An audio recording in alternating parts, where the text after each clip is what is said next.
ведьмы і чорны казёл. Міфічныя істоты, шкоднасць якіх палягае ў адбіранні ім у кароў малака, ад чаго змяншаўся ўдой, яно рабілася веткае, без вяршкоў. Тым часам, як у саміх ведьм, малако станавілася надзвычай густое і адразу ў даёнцы збівалася ў масла.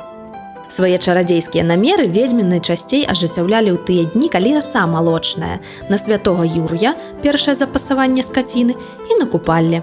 На купальскую ноч ведьмы і чэрці, галоўны чорт, збіраліся разам і ладзілі агульнае купанне ў малаце, адабраным у чужых кароў.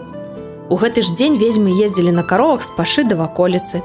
Ведьмы ніколі не насілі з сабою малака, ім дастаткова было ўтуркнуць нож у дрэва, і адтуль яно пачынала струменіцца. Пад ведьмамі падазравалі асобных тутэйшых жанчын, здольных ажыццяўляць чарадзейскія дзеянні не толькі ў сваім натуральным абліччы.